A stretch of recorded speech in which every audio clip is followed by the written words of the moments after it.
Live from Fargo and serving you on TV, online, and on the go. This is Valley News Live at 6. The family of a young child is demanding justice tonight after they say the 15-month-old girl was brutally beaten late last week and later died from her injuries. Fargo police confirmed they are investigating the case. They were called to the 2300 block of 17th Street South just after 10 last Friday night for an unresponsive child. Valley News Team's crime and safety reporter Bailey Hurley joins us live now from where the girl's family and police say it all started. Bailey?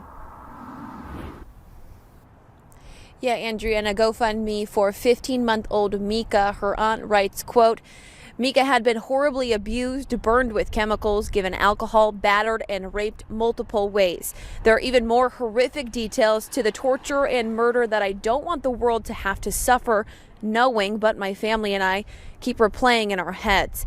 These thoughts will scar us and Mika's young cousins for the rest of our lives. Now, Mika's family says that they do know the people responsible for her death and describe them as trustworthy, but not so much anymore. They say that they're absolutely frustrated that nobody is behind bars for what happened. Fargo police tonight saying that this is very much still an active and open investigation, saying that they're still waiting on the results from both an autopsy and a toxicology report that will determine if a crime happened here or not. Now, Mika's family tells me that she was on life support at Sanford Hospital for 4 days until she was taken off and pronounced dead yesterday morning just after 8 o'clock. Now, Mika's family is obviously still in the early processes of grieving, and we're not in any place to talk with me on camera today, but they do tell me that they're hoping that justice is soon served for a little girl who was taken away far too soon. Live in Fargo tonight, Bailey Hurley, Valley News Live. All right, thank you, Bailey. Mika's family has a GoFundMe set up for hospital and lawyer fees. You can find it on our VNL News app.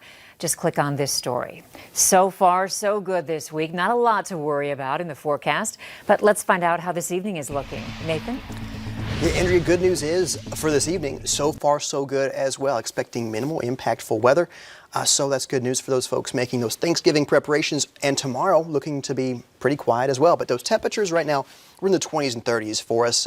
Those clouds that we saw today kept our temperatures muted. But now that the clouds are still hanging around, we are seeing fairly stable temperatures in northern Minnesota. We do have some cooling air moving into Jamestown, 30 degrees right now for our friends in Jamestown, 37 in Devil's Lake, 29 degrees apiece right now in Fargo and in Grand Forks. Right now seeing most of that cloud activity in the Northern Valley, north of the Highway 2 corridor, and into northern Minnesota as well. So I do expect, again, those clouds to act as kind of a blanket to keep those temperatures fairly stable. We are watching a weak front pushing its way through western North Dakota and down toward Billings. But this, again, is weak and disorganized, but it still looks to be enough of a front with enough moisture to bring some spotty snow showers in the overnight hours tonight. So that's what we're watching for Thanksgiving, but again, expecting minimal, if any, snowfall accumulations from that snow. But of course, we'll break that down hour by hour for that Thanksgiving and look ahead to Thanksgiving weekend, Andrea, in a couple minutes. All right. Thanks, Nathan.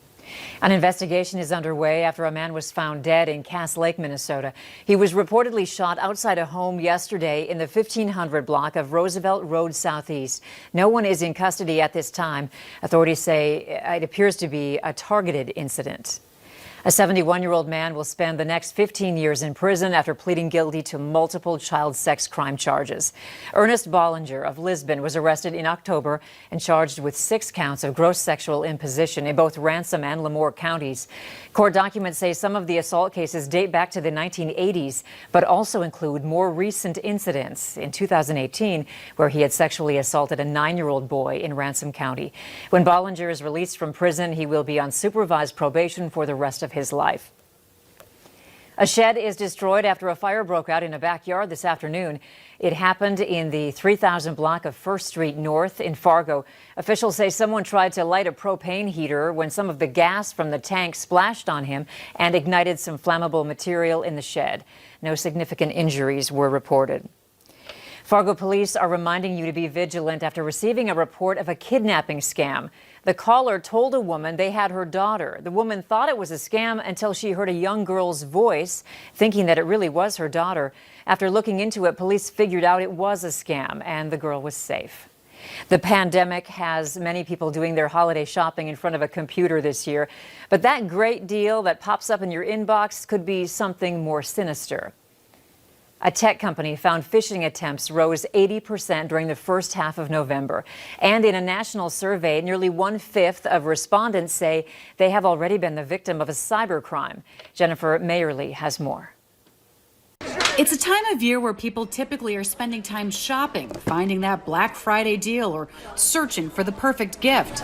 The traditional shopping inside stores has shifted this year, with approximately 62% finding gifts online. E-commerce is going to even be more critical, and phishing is going to be even more of a problem. Michael Johnson, director of the Technological Leadership Institute at the U of M, says scammers have two goals: to get your data and to get you to click on something to infect your system. Could it be a click for this toy or click for this deal or something like that? Oh, absolutely. They might use, a discount or a gift card offer. He says consumers have caught on, but with COVID pushing more buying online, criminals are targeting internet shoppers more intensely. Johnson says if you get something you think is from a known retailer, check the email address to see if it's legit and look for typos.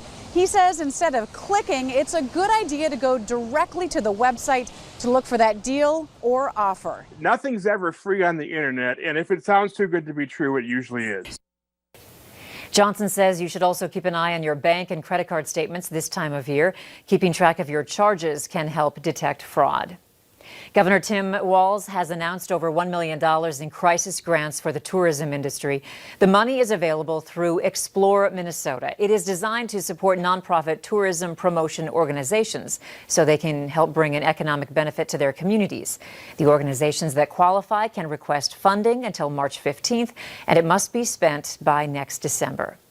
Minnesota is sending in the National Guard to help in the fight against COVID-19.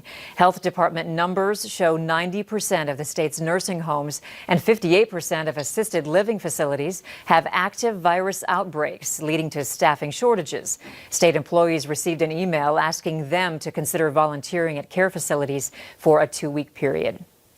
The state canvassing board in Minnesota has certified its election results. The board unanimously agreed that Joe Biden defeated President Trump in Minnesota by over 233,000 votes, or about 7 percentage points. That means Biden officially gets Minnesota's 10 electoral votes. Later on Valley News Live at 6, a look at what will be holding Pfizer's coronavirus vaccine. And here's how things look if you are stepping out still this Wednesday evening. Temperatures staying near that 30-degree range here in Fargo with some clouds hanging on as well. Then in Grand Forks, also expecting temperatures near that 30-degree mark for this Wednesday evening. But we'll get you set up for Thanksgiving and even look ahead to the first week of December coming up here after the break.